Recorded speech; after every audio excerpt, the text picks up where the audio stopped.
हमारे मंत्रिमंडल साथी साले मोहम्मद जी, विधायक लोहावट कृष्णाराम जी विश्नोई, विधायक बिलाड़ा हीराराम जी मेघवाल साहब, सभापति नगर परिषद फलोदी भाई पन्नालाल व्यास जी, पूर्व विधायक हमारे साथी ओम जोशी जी, महेश व्यास जी, पीसी के सदस्य, परमेश्वरी देवी प्रधान साहिबा घंटेली, श्रीमती गीता विश्नोई प्रधान समिति लाहौर, श्रीमती आसी प्रधान पंचायत समिति आहू, हाजी उमरदीन जी प्रधान साहब फलोदी, बस्ती राम जी मेघवाल साहब प्रधान पंचायत समिति भापीणी, श्रीमती राम जी मेघवाल प्रधान समिति देचू, श्रीमती लीला देवी जी पालीवाल अध्यक्ष नगर पालिका भाप, सलीम नागौरी जी उपसभापति नगर परिषद फलोदी, अभिजीत चौधरी प्रदेश अध्यक्ष अनिश्वाई, दिलीप चौधरी पीसीसी के सचिव और तमाम हमारे यहाँ उपस्थित पूरे फलोदी जिले के भाइयों और बहनों, नौजवान साथियों, मुझे आज जो खुशी हो रही है आप सबको देख के, उसका मैं बखान नहीं कर सकता, क्योंकि करीब मैं 45 साल पहले से आता रहा हूँ। जब पूनम सिंह बिश्नोई जी चुनाव लड़ा था पार्लियामेंट का, तब से, और लगातार आपने मुझे 80 से मुझे आपने चुनाव कामयाब किया, और आज जो कुछ मैं हूँ उसमें फलोदी क्षेत्र की जनता का बहुत बड़ा भागीदारी आशीर्वाद है, ये मैं कहना चाहता हूँ। चाहे मैं केंद्र में जाके मंत्री बन गया, चाहे मैं AICC में महामंत्री बन गया, PCC प्रेसिडेंट बन गया, 3 बार मैं मुख्यमंत्री बन गया, पर जो फलोदी लोहावट एक ही था, अब तो लोहावट अलग क्षेत्र हो गया विधानसभा का, तो फलोदी लोहावट भाप पूरा जो आपका क्षेत्र है, हमेशा मुझे आपका भरपूर प्यार आशीर्वाद मिला, और लंबा सफ़र तय करते करते आज मैं आपके सामने खड़ा हूँ। और मुझे खुशी हुई कि मेरी कलम से ही जो दामोदर थानवी जो थे मेरे साथ में फलोदी के, लगातार मांग करते थे फलोदी जिला बनना चाहिए, जिला बनना चाहिए, जिला बनना चाहिए। ये बात तो 25 साल पुरानी हो गई। मैं सोचता जिला कैसे बनेगा, पर आप देखिए मेरे हाथ से जिला बना लिखा था, जिला बन गया।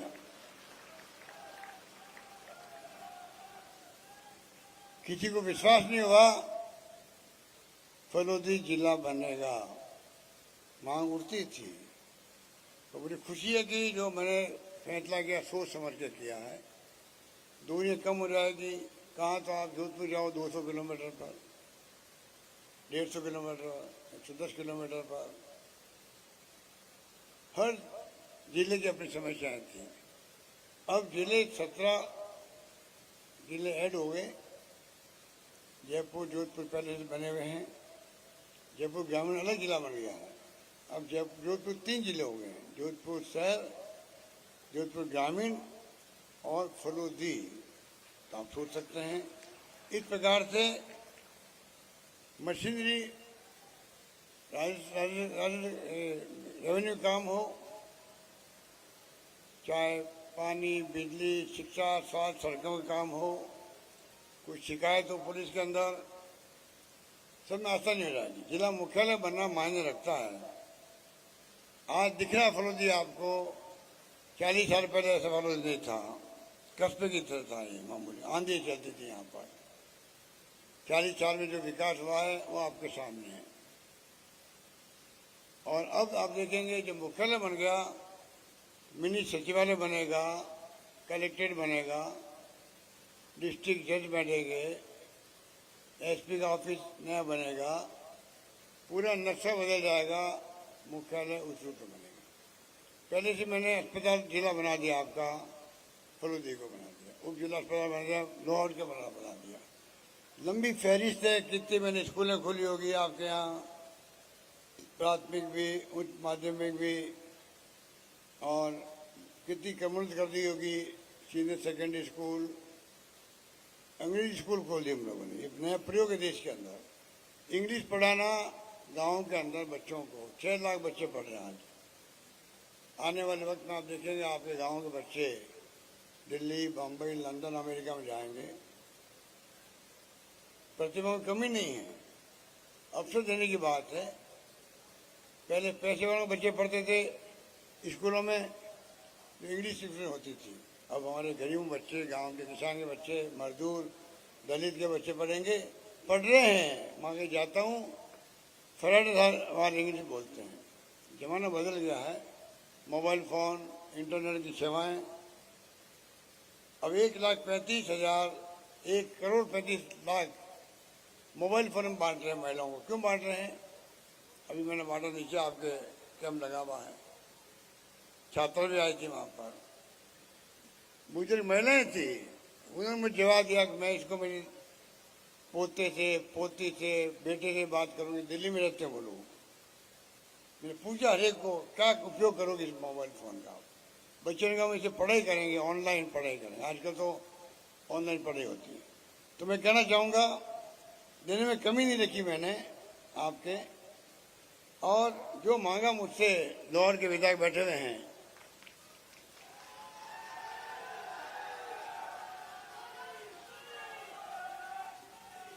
कितना नाम सुनाई। मैंने कहा तुम मांगते मांग थक जाओगे, मैं देते देते नहीं थकूंगा। और वही करके दिखा हम लोगों ने।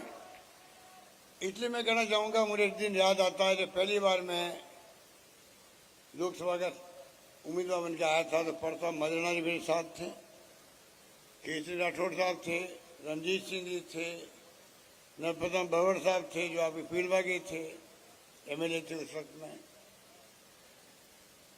राम सिंह बिश्नोई जी थे, मान सिंह देवड़ा जी थे। उस वक्त जो MLA थे या मेरे बनने वाले थे, वो सब मेरे साथ घूमे थे गांव के अंदर। और उसके बाद में जो आशीर्वाद लगातार मुझे मिला है, उसको मैं कैसे भूल सकता हूँ। अगर आज मेरी कलम चलती राजस्थान भर के लोगों के लिए, गरीबों के लिए, गाँव के लिए, दलितों के लिए, पिछड़ों के लिए, जो मैं नए नए प्रयोग करता हूँ, जो मुझे कुछ सिखाया है, तो जोधपुर जिले की जनता ने, और विशेष रूप से फलोदी के अंदर में बार बार आता था उस जमाने के अंदर, गांव में जाता था, अकाल छू के पढ़ते रहते थे, फलोदी में ज़्यादा ही पढ़ते थे। गांव में अकाल के काम मांगते थे, पीने के पानी की समस्या होती थी, गाँव के लिए चारे की व्यवस्था करनी पड़ती थी, मजदूरी बहुत कम आती थी, उसके लिए अलग संघर्ष करना पड़ता था। गांव गया मैं, तो मैंने इतना जो शिक्षा प्राप्त करी गांव वालों से, वो शिक्षा मेरे काम आ रही है मेरी कलम चलाने के वक्त में पूरे प्रदेशवासियों के लिए साहब। इसलिए भी मैं आपका शुक्रगुजार हूँ। मुझे आप जोधपुर संसदीय क्षेत्र के लोगों ने, फलोदी के लोगों ने, बाप के लोगों ने, लाहौर के लोगों ने, गांव चाहे बालू टेकरा हो, चाहे कोई टिमाड़ा हो, कोई गांव ऐसा नहीं था। ये मानक मौके पे बैठे होंगे कहीं पर, किस गांव में नहीं गया हूं उस वक्त में, और सीखा मैंने उस वक्त में अकाल समय में क्या करना चाहिए। अकाल पड़ गया मेरे वक्त में, जब मैं 25 साल पहले मुख्यमंत्री बना, वो काम मैंने किया। आज अभी महिला कह रही थी मुझे, अभी नीचे, उस वक्त भी याद कर रही थी, धान को लेके काम के बदले अनाज योजना। तो आपको मालूम है इतना शानदार काम मैंने प्रबंधन किया कि गेहूं की बोरियां काम के बदले अनाज में आई थी, घरों में जगह नहीं थी रखने के लिए बोरियों को, वो स्थिति बन गई थी राजस्थान के अंदर, गाँव के अंदर। लोगों ने अपनी बच्चियों की शादी कर ली उस गेहूं को बेच करके, क्या नहीं हुआ। और जो मैंने प्रयास किया किस प्रकार से मैं अंतिम व्यक्ति तक पहुंचूं, जो गरीब आदमी है, जो गांधी जी ने कहा था अंतिम व्यक्ति की सेवा करना हमारा फर्ज रहेगा जब मुल्क आज़ाद होगा तो। वही भावना में रख करके आज तक जिंदगी बिताई है। मैं मेरे काम कर रहा हूँ, इसकी मिला रहा हूँ। पूरे कहते हुए घर है। पहली बार राजस्थान हमने कर्मचारियों के लिए भी ओपीएस लागू कर दी, आरजीएसएस लागू कर दी हेल्थ के लिए, स्वास्थ्य का अधिकार का कानून बना दिया हमने, जैसे मनमोहन सिंह जी ने, सोनिया गांधी जी बनाया था।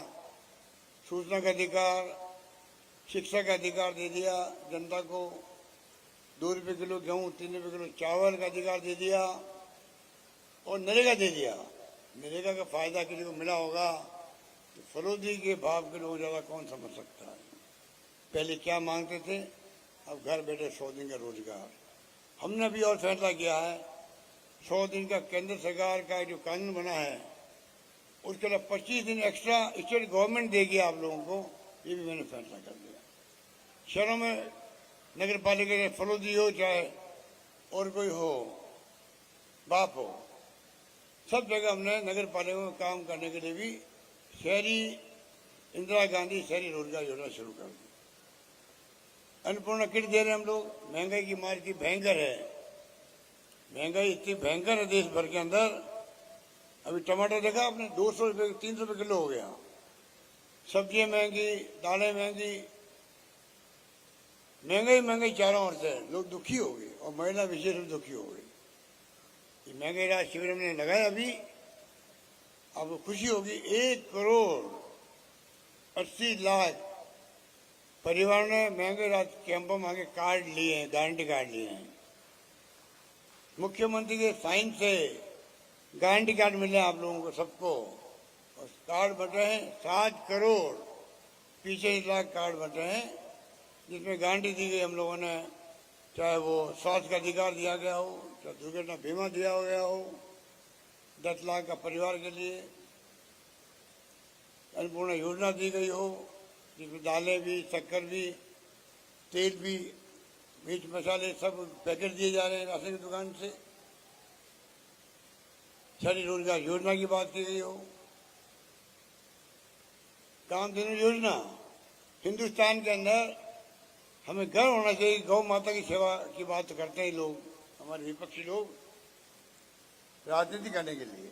असली गौ माता की सेवा करने वाले हम लोग हैं, जिसने पहली बार देश के अंदर मैंने बना दिया गौशालाओं को अनुदान देने के लिए निदेशालय बना दिया मैंने पिछले टर्म के अंदर। अब पिछली गवर्नमेंट ने 5 साल में 500 करोड़ रुपये खर्च किए होंगे गौशालाओं को, और हमने इस बार 5 साल में 3,000 करोड़ रुपये हम लोग गौशालाओं को अनुदान दे, 3,000 करोड़ दे रहे हैं। ये किसकी बात कर रहे हैं लोग? ये गौ माता के नाम से वोट मांगते हैं। इनको शर्म आनी चाहिए। खाली बात करते लोग, काम नहीं करते। हमने क्या किया, लंपी लोग आ गई, गायें तड़ के मर गई। हमने 40,000 रुपये प्रति गाय पूरे प्रदेश के पशुपालकों को बांटा है। हिंदुस्तान में कहीं नहीं होगा जो मैंने अभी यहाँ पे बांटा राजस्थान में। अब मैं ला रहा हूँ पशुपालकों के लिए बीमा योजना। 6 तारीख को खड़गे साहब आ रहे हैं भीलवाड़ा के अंदर, उस दिन लॉन्च करेंगे। 40,000 रुपये प्रति गाय या भैंस, एक परिवार 2 पशुओं को बीमा होगा। प्रीमियम सरकार भरेगी, आपको नहीं भरना पड़ेगा। अगर गाय और भैंस को मर गई किसी की, 80,000 रुपये मिलेंगे 2 पशुओं को उनको। इस प्रकार से व्यवस्था करेंगे। इस प्रकार से कोई कमी रखी नहीं है। जिस प्रकार से फैसले किए हैं और फैसले करते जा रहे हैं, 100 यूनिट बिजली फ्री कर दी। अभी मुझे नीचे महिलाएं कह रही थी साहब हमारे बिल 0 आने लग गया है। किसानों को 2,000 यूनिट फ्री कर दी किसान के लिए। इस महंगाई के दौर में कितना बड़ा उसको लाभ मिल रहा है। पेंशन 500 रुपये थी पहले, अब मैंने सबके लिए 1,000 रुपये कर दिए। 1 करोड़ लोगों को, जो बूढ़े लोग हैं, बुजुर्ग हैं, निसज्जन हैं, विधवाएं हैं, इन सब के लिए 1,000 रुपये मिनिमम है, क्योंकि तो 1,500 भी मिलते हैं। इस प्रकार से हमने सोशल सिक्योरिटी दे दी है इनको। और मैं चाहूंगा प्रधानमंत्री को कहा, मोदी जी को, आपको चाहिए पूरे मुल्क के गरीबों को, जो नीडी है, जो मध्यम क्लास के क्यों नहीं हो, तो वो भी गरीब है, उन सबको आप right to social security act बनाओ, कानून बनाओ। जैसे यूपी गवर्नमेंट बनाया था उसी ढंग से बनाओ। और सब परिवार को अधिकार होना चाहिए, जिसको जरूरत है, जैसी दुनिया के मुल्कों में होता है, ये हर परिवार को पैसा मिलता है वहाँ जो जरूरत होती है। और मजदूरी करता है, बूढ़ा हो जाता है, सही साथ नहीं देता है, वो कैसे मजदूरी कर सकता है? और घर में हो सकता है बेटे पुत्र नहीं हो उसके, घर की परिस्थितियाँ अलग अलग होती है लोगों की। उस परिवार को पालने की जिम्मेदारी सरकार की होनी चाहिए। इस प्रकार की सोच के साथ में right to social security act बने, ये मैं आपको कहना चाहूँगा। इस रूप में हम लोगों ने काम करना शुरू किया। उड़ान योजना महिलाओं के लिए लोग संकोच करते हैं। माहवारी तो दुनिया भर की महिलाओं को होती है, दुनिया भर की महिलाओं को होती है। भगवान भेदभाव किसी के साथ नहीं करता है। आप बताइए, आज हम 12 नैपकिन पहले पैसे वाले लोग खरीदते थे दुकानों से, महिला काम लेती थी माहवारी के वक्त में और स्वस्थ रहती थी। गांव की महिला घूंघट में है, वो नैपकिन मिलते नहीं उसको, और उसके कारण बार बार इन्फेक्शन होता है उसको, बार बार उसको कैंसर हो जाता है, कई लोगों को बच्चे पैदा नहीं हो सकते हैं। आज हमने आराम कर दिया है। राजीविका की बहन है हमारी, स्वयं सहायता समूह वाली, वो सब मिलके बनाने लग गई है। अभी कुछ काम दिया उनको बनाने का नैपकिन, धीरे धीरे पूरा काम उनको दे रहे हैं हम लोग। हर घर में हर महिला को, चाहे घर में 2-3 महिलाएं होगी, बच्चियां होगी, उन सबको जो है 12 नैपकिन प्रति माह फ्री मिलेंगे राजस्थान के अंदर। इस प्रकार की व्यवस्था करिए। तो आप सोच सकते हो कि जो आपने मुझे आशीर्वाद दिया, तो मेरा एक फर्ज बनता था, जो बात मैं बहुत पहले से कहता था, जिंदगी में मैं वो काम करूं जिससे मेरे मतदाता जोधपुर जिले के हैं लोकसभा के अंदर, उनको कभी नीचा नहीं देखना पड़े। और मुझे खुशी है, जीतने के बाद में मैंने कहा था पहली मीटिंग में, हमारे सब नेता मौजूद थे उस वक्त में, रात को 2 बजे। मैंने कहा भाई, मैं वादा किया था आपसे, चुनाव के बाद में मैं बराबर आपके संपर्क में रहूंगा, सुख दुख में काम आऊंगा और कोई गलती नहीं करूंगा, कोई गलत काम नहीं करूंगा जिससे कि आपको नीचा देखना पड़े देश के अंदर। तीनों वादे मैंने निभाए हैं, विकास में कमी नहीं रखी। और ब्रॉडगेज, पानी की समस्या, इंदिरा गांधी नहर से लिफ्ट कैनाल, तीसरा फेज शुरू हो गया, 1400 करोड़ रुपये हम दे रहे हैं, स्टेट गवर्नमेंट दे रही है। दुर्भाग्य से हमारे पानी के मंत्री जोधपुर के ही हैं, उनको चाहिए था स्टेट गवर्नमेंट पैसा बचाते, आगे आते, नहर का काम करते। जल मिशन चल रहा है, 45% पैसा भारत सरकार का है, 45% पैसा हमारा है। हर घर नल पहुंचेगा। हमारे गांव में ढाणे में लोग रहते हैं, ढाणे में पानी पाना बहुत मुश्किल काम है। और 10% पैसा कलेक्शन करना था ग्रामीण वासियों से। हमने फैसला किया है ग्रामीण वासियों का हिस्सा 10% वो भी स्टेट गवर्नमेंट देगी, एक नया पैसा गाँव वालों को नहीं देना पड़ेगा, ये हमने फैसला किया। इस प्रकार से मैं समझता हूं कि जिस प्रकार नौकरी लग रही है राजस्थान के अंदर, 3 लाख नौकरियां बच्चों के लिए, 1.5 लाख से अधिक नौकरी लग चुकी है। नौकरियों को कमी नहीं रख रहे हैं। महंगाई के मार के लिए बचाव करें। राहुल गांधी की यात्रा थी, 4 मुद्दे थे, महंगाई का था, बेरोजगारी का था, नौजवानों के लिए, आपस में भाईचारा, समाज में, धर्म में, हर धर्म हर वर्ग के लोग प्यार से, मोहब्बत से, भाईचारे से रहे, ये उनका नारा था। और गरीब अमीर के बीच में खाई नहीं बढ़नी चाहिए, जो बढ़ती जा रही है। आप बताइए, हमने 21 लाख किसानों कर्जे माफ कर दिए सरकार बनते ही, 21 लाख किसान हो गए।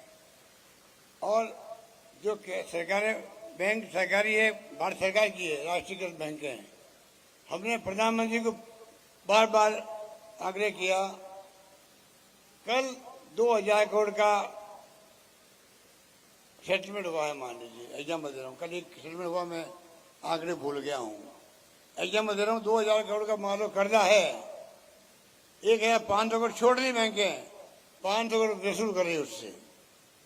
हमने इसी ढंग से कहा था आप किसानों के जो कर्जे हैं वन टाइम सेटलमेंट कर दो, उनके भी जो हिस्सा किसान का आएगा वो हिस्सा हम दे देंगे आपको, किसान को एक नया पैसा भरना नहीं पड़ेगा।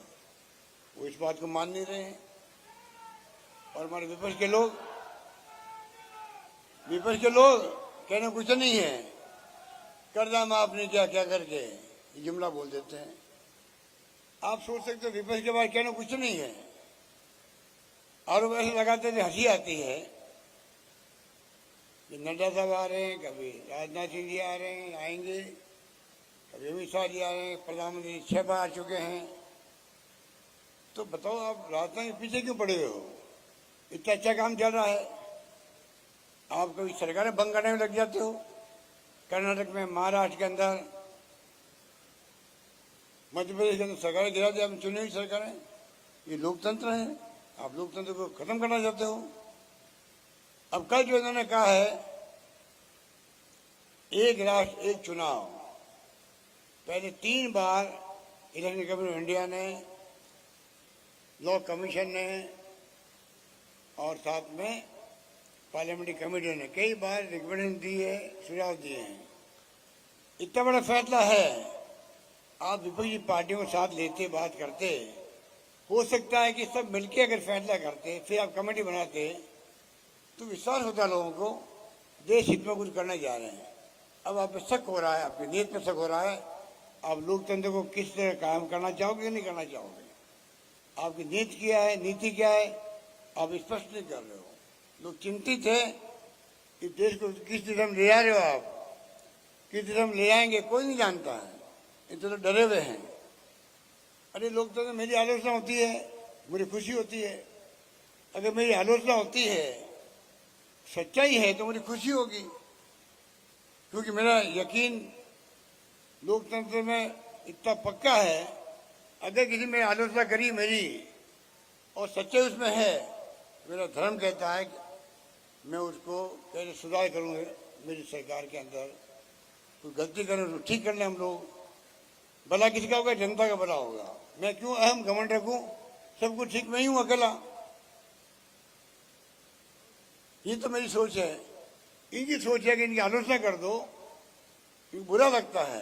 आपको मालूम है देश में सैकड़ों लोग जेलों में बैठे हुए हैं, जो लेखक है, पत्रकार है, साहित्यकार है, कोई एक्टिविस्ट है, एनजीओ का आदमी है, इसलिए उसने सरकार की खिलाफत कर दी, आलोचना कर दी सरकार की नीतियों की। आप राष्ट्रद्रोह, देशद्रोह के कानून लगते हैं उनके ऊपर और आप उनको जेल भेज देते हो। आप लोकतंत्र की बात करते हो, आपका लोकतंत्र मुखौटा पहन रखा आपने, आप फांसी की सोच के लोग हो, हमें सोचना पड़ेगा। इसलिए मैं कहना चाहूँगा सरकार ने राजस्थान, आ वो राजस्थान नहीं रहा। देखिए आप लोग गुजर बैठे होंगे, वो राह जानते हैं कि राजस्थान बहुत बदलाव हो गया। पहले आकाश सूखे का राजस्थान माना जाता था, खारा पानी का राजस्थान होता था, राजस्थान कोई चर्चा करते नहीं थे देश के अंदर, थोड़े बहुत टूरिस्ट आते थे खाली। अब देखिए आप टूरिस्ट का बहुत संख्या बढ़ गई है। आप देखिए यहाँ IIT आ गई, IIM आ गया, ट्रिपल IIT, जोधपुर में एम्स आ गया, निफ्ट आ गई, योजना आ गई, विश्वविद्यालय खुल गए, डॉक्टर अम्बेडकर के नाम के विश्वविद्यालय बना रहे हैं। जयपुर में हरदीप जोशी पूर्व मुख्यमंत्री के नाम से पत्रकारों के लिए यूनिवर्सिटी बना रहे हैं, क्योंकि आज आधुनिक युग में पत्रकार जो है कैमरा वाले हैं, IT बेस्ड पत्रकारिता होती है, बदल गया है, विश्वविद्यालय बन रहा है। पिछली गवर्नमेंट ने उनको बंद कर दिया था, उन्हें मैंने शुरू किया। तो कहने का मतलब ये है कि मैं फरोदी की जनता को एड्रेस कर रहा हूँ, जिस पे मुझे गर्व है, जिसने मुझे नेता बनाया है, कार्यकर्ता बनाया, सेवक बनाया राजस्थान का। मैं कैसे बोल सकता हूँ आपको, कैसे बोल सकता हूँ? इसलिए मैंने सोच समझ के फरोदी को जिला डिक्लेयर किया है और जो खुशी मैं देख रहा हूँ आपके चेहरे पर, वो अद्भुत है। इतनी खुशी है हर चेहरे पर, और ये आपको आगे ले जाएगी। योजना हमारी बहुत है, वक्त नहीं सब योजना बताऊं। आप लोग पढ़ते होंगे और आप इंटरनेट की सेवाएं हैं, देखिएगा सरकार के पास क्या क्या योजना है। नौजवानों के लिए कितनी योजनाएं हैं, बच्चों के लिए पालनहार योजना, अनाथ बच्चों के लिए 6 लाख बच्चे उनके पाल रहे हैं। 2 बार सरकार पैसे दे रही, 2,500 रुपये दे रही प्रति माह बच्चों के लिए। तो बच्चे अनाथ है, उनको भी ध्यान रखो। 6 लाख बच्चे, कई योजना हमने बनाई है। बद्रीनाथ केदारनाथ, मालूम है आपको कितना भयंकर त्रासदी आई थी, वहाँ लोग बह गए थे, उनके बच्चे अनाथ हो गए। मैंने उनकी नौकरी लगा दी बच्चों की। मुझे कहता दुख है,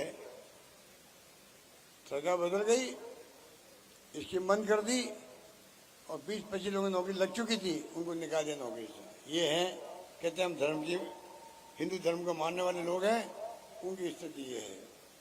अब मैंने कहा कोविड के अंदर लोग मर गए हैं, कोविड में मर गए, कोरोना के अंदर शानदार प्रबंधन हमने किया था। कोरोना के अंदर हिंदुस्तान में नहीं, दुनिया में नाम के राजस्थान का शानदार प्रबंधन, भीलवाड़ा मॉडल। और भीलवाड़ा मॉडल को अपनाया दुनिया के मुल्कों ने। सबसे बड़ी खुशी की बात यह है, आज डॉक्टर मुझे सुबह मिलने आए थे और किसी काम के, मेरी पट्टी बांधने के लिए आए थे। दोनों पैरों का अंगूठे फ्रैक्चर है, तो पट्टी बांधने आए थे। वो अमेरिका जाके आया भी है, अमेरिका में कॉन्फ्रेंस थी राजस्थान के डॉक्टरों की। वो बता रहे थे वहाँ तक के डॉक्टर खुश हैं, राजस्थान में स्वास्थ्य सेवा में राजस्थान बहुत तरीके से आगे बढ़ रहा है, देश में मॉडल के रूप में उभर रहा है।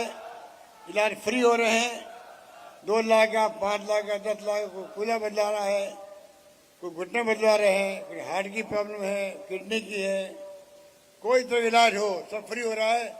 ऐसा आपको देश में नहीं, दुनिया में कहीं नहीं मिलेगा। ये हमने सफल प्रयोग किया है, इस बात का मुझे गर्व है। इसलिए मैं कहना चाहूँगा, सड़कें शानदार बन रही राजस्थान की, 1,50,000 किलोमीटर सड़कें बना रहे हैं,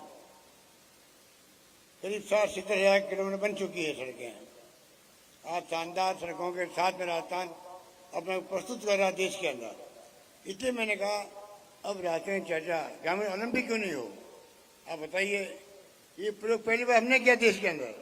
पिछली बार 30 लाख लोगों ने पंजीकरण करवाया, 10 लाख महिलाएं थी, 50, 60, 70 साल के लोगों ने भी कबड्डी खेली थी, कोई वॉलीबॉल खेल रहा है, कोई रस्साकशी खेल रहा है, महिला पुरुष सब लोगों ने मिलकर इस बार लगभग 60 लाख 58 लाख 60,000 लोगों ने पंजीकरण करवाया है। अभी डिस्ट्रिक्ट वाइज मैच चल रहे हैं, आपके यहाँ भी आज मैच होगा। तो मैं कहना चाहूँगा आपको कि राजस्थान वो राजस्थान बन गया जो देश के हर राज्य में चर्चा में आ गया है। वहाँ की सरकारें अपने मैनिफेस्टो के अंदर वो योजना लेके आ रही है जो हमने लागू की है राजस्थान के अंदर। हमारी योजना देख करके वो अपने आगे घोषणा पत्र बना रही है आगे चुनाव के लिए। ये स्थिति बन के देश के अंदर चर्चा है, केंद्र के अंदर भी, चाहे ओपीएस की हो, शहरी रोजगार योजना की हो। देखो 500 रुपये में गैस सिलेंडर, आप बताइए 500 रुपये में गैस सिलेंडर दे रहे हैं हम लोग, हिंदुस्तान में कहीं नहीं था। हमारे दबाव में आकर के केंद्र सरकार को अभी परसों उज्ज्वला योजना वालों के लिए 200 रुपये कम करना पड़ा है उनको। हमारे दबाव के कारण से अब जो एलपीजी कनेक्शन में 200 रुपये कम किए हैं। मैं चाहूँगा 200 कम क्यों करो, सिर्फ आप अगर स्टेट गवर्नमेंट 500 में सिलेंडर दे सकती है तो प्रधानमंत्री को चाहिए पूरे देश के अंदर सबको आप 500 में सिलेंडर क्यों नहीं देते हो, ये बताइए मुझे। आप क्यों नहीं दे रहे? पेट्रोल डीजल के दाम बढ़ते जा रहे हैं, बदनाम होते हैं। अरे भारत सरकार लूट रही है पैसा एक्साइज का। पहले बंटवारा होता था राज्यों को, वो बहुत कम कर दिया और नई एक्साइज ड्यूटी लगा दी, एडिशनल और स्पेशल सेस लगा दिया, पूरा पैसा भारत सरकार के खजाने जमा हो रहा। तो मैं आपको इस मौके पर यही कहना चाहूँगा कि पिछली बार मैं आ नहीं पाया था, अब मैं आपको कहूँगा 2030 विजन हम बना रहे हैं। इसलिए बना रहे हैं राजस्थान शिक्षा में, स्वास्थ्य में, सड़कों में, पानी में, बिजली में, सोलर के अंदर बढ़ला देखिए आप। हिंदुस्तान का बढ़ला बल्कि एशिया का बड़ा एकमात्र ऐसा सोलर का पार्क है जहाँ पर एक के बाद एक इन्वेस्टमेंट आ रहे हैं। बड़ी बड़ी कंपनी लाइन में लगी हुई राजस्थान के अंदर सोलर प्लांट लगाने के लिए।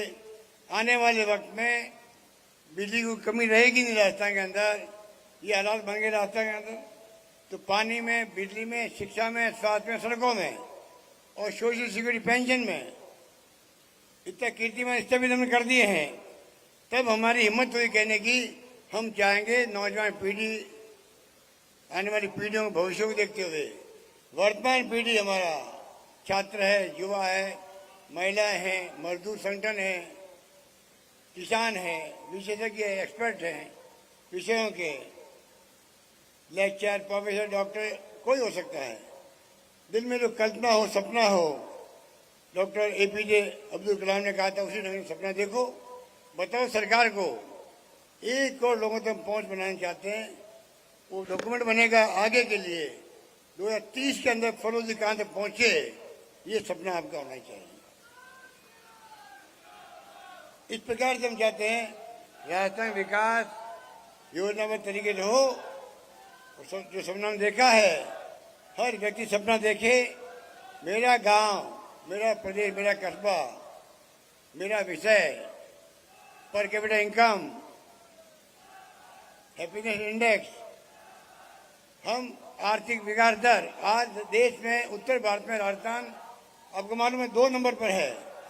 उत्तर भारत में नंबर 1 पर है, बड़े राज्यों में 2 नंबर पर है। आर्थिक विकास दर हमारी आंध्र प्रदेश की 11.4% है और नंबर 2 11.04% हमारी है। और उत्तर भारत के राज्यों में हम नंबर 1 पर हैं। तो राजस्थान तेज गति से प्रगति कर रहा है, आर्थिक स्थिति तेज गति से आगे बढ़ रही है। इस प्रकार का शानदार हमने वित्तीय प्रबंधन कर रखा है, तब जाकर के हम इतनी स्कीमें देने के लायक बने हैं। महंगाई राहत शिविर हो, अनेकों योजना हो, नौजवानों के लिए 30,000 स्कूटी बच्चों को दे रहे हैं, दिव्यांगजनों को दे रहे हैं, स्कूटी दे रहे हैं हम लोग। अनुपति योजना बच्चों के लिए, कोचिंग के लिए, फ्री कोचिंग के लिए, सब कुछ हम लोग कर रहे हैं। इसलिए मैं कहना चाहूँगा कि आप भी उसमें भागीदार बने। मुझे आना था जब हमने लॉन्च किया था 19 जिलों को। मैंने कहा फरवरी जाकर के मैं राजस्थान भर के जिलों की लॉन्चिंग फरवरी में करूँगा, पर क्योंकि आपको मालूम है जो मुझे पेशी में आना पड़ा, वो जो केस बना रखा है संजीवनी का, मैंने आरोप लगाया गजेंद्र शेखावत साहब के ऊपर। आप खुद मुलजिम हैं, आरोपी है संजीवनी के अंदर, आप कृपा करके गरीबों के पैसे वापस दिलवाओ। 1.5 लाख लोग हैं डूबे हुए उसके अंदर, 1.5 लाख लोग डूबे हुए हैं। आते मिलने के लिए मुझसे एज ए गृह मंत्री, आंखों में आंसू आए थे, उनके भी आए थे, मेरे भी आए थे। इस प्रकार के हालात उनके हैं कि 5 लाख, 25 लाख, 10 लाख, 50 लाख, 1 करोड़ लोग डूबे, पैसे डूबे उनके। मैंने कहा आप इसमें केंद्रीय मंत्री बने हो, बड़ा पद आपके पास में, आप इन गरीबों के लिए हमदर्द बनो, पैसा वापस दिलवाओ। आप बताओ अभी गलती है नहीं है? आप भागीदार थे वहाँ, किस रूप में थे या कैसे पैसे जमा कराया आपने उस कंपनी के अंदर? आपकी दोस्ती थी, आपके साथ घूमते थे वो। अधिकांश लोग कहते हैं हमने उस इंप्रेशन पैसा दिया क्योंकि ये मीटिंग के साथ बैठते थे। तो मैंने ये बात कह दी। मैंने क्या गलत कहा? मैंने नहीं कहा, एसओजी जांच कर रही है। जब मेरे पास मिलने आए थे लोग, गरीब लोग, मैंने उनको पूछा भाई ये मामला क्या है। 3 साल से मैंने कभी आरोप नहीं लगाए। जब मुझे लोग मिलने आए, गरीब लोग रोने लगे, तब मैंने पूछा होम मिनिस्ट्री में एसओजी को क्या मामला। तब मुझे पूरा उन्होंने ब्रीफ किया। तब मैंने कहा भाई आप भी आरोपी हो, आपके परिवार के लोग भी आरोपी है। मैंने खुद नहीं कहा, मैंने खाली वो बात कही जो एसओजी कह रही है। उसको लेके उन्होंने मेरे खिलाफ मुकदमा कर दिया दिल्ली के अंदर। आप डीपी में केस कर दिया। तो मैंने कहा भाई मैं इसे स्वागत करता हूँ। अगर मेरे मुकदमे करने से मेरे ऊपर मुझे जेल भेजने के कारण से आप खुशी होती तो खुशी उठाओ, तो कम से कम गरीबों को पैसे वापस पहुंचाओ। मेरा मानना ये है, उसको मैं फेस करूंगा मुकदमे को। अगर उनको वो कहते मेरे को धक्का लग गया है और डीपी में वकील मेरे ऊपर कर दिया, मानहानि होगी, मेरी मानहानि हो गई। अरे मानहानि तो क्या हो गई, आप पैसा क्यों नहीं दिलवा, तो जवाब दो इसका। आपके मुझे एक शब्द नहीं निकल रहा है, आप हाईकोर्ट में जाके जमानत क्यों कर रहे हो आपने? फिर अगर आप मुलजिम नहीं हो, आप जमानत क्यों कर रहे हो, बता दीजिए आप। तो गरीबों की तरफ नहीं, एक केंद्रीय मंत्री बन जाता, मैं मुख्यमंत्री बन गया, मैं गरीब की सोचूंगा या मैं अपनी सोचूंगा, ये क्या जवाब दे वो, समझ में नहीं आ रहा है। तो केस तो मैं खैर उसको फेस करूंगा। अगर केस करने के कारण से अगर ये बहस बनती है राजस्थान के अंदर, गरीबों को पैसा मिलता है, मुझे खुशी होगी, ये मैं कहना चाहता हूँ। उस दिन मेरी पेशी हो गई अचानक ही, मुझे जुड़ना पड़ गया दिल्ली से, वीसी से, इसलिए मैंने प्रोग्राम कैंसिल किया बहुत दुखी होकर के। जिस जगह मैं जा रहा था फरोदी, वो मेरी प्यारी जगह थी, मेरे मन की जगह थी। उसको मुझे उस प्रोग्राम कैंसिल करना पड़ा, उसके लिए मैं आपसे माफी चाहता हूँ। मुझे खुशी होती 50 जिले बन गए रास्ता में, 33 से 50 जिले जिसे बने, उस दिन में आपके आज जो मौजूद हूँ, उस दिन मौजूद होता, 50 जिले की घोषणा अगर फरोजी होती, आप सोच सकते हो मुझे कितनी खुशी होती। इसलिए अंत में मैं कहना चाहूँगा, ये लटियार माता जी, गुरु जमेश्वर जी, बाबा रामदेव जी सब यहीं बसते हैं। उनका आशीर्वाद हम सब के साथ में है। उसी रूप में हमें भगवान और ये तमाम महापुरुष, लटियार माता हो, चाहे वो जमेश्वर गुरु जमेश्वर महाराज हो, बाबा रामदेव हो, इन्हें प्रेरणा लेवे किस प्रकार से हम गरीब से गरीब इंसान की सेवा करने में, मानवता का धर्म निभाने में हम लोग कामयाब हो। इसी रूप में मैं अपना मुख्यमंत्री रूप में करके पूरा कर रहा हूँ। यही बात कहता मैं आपको सबको धन्यवाद दूंगा। आपने बड़ा प्यार दिया, मैं बहुत खुश हूँ। धन्यवाद। जय हिंद। धन्यवाद। बहुत बहुत आभार, धन्यवाद माननीय हमारे सीएम साहब का। ब्लॉक कांग्रेस कमेटी के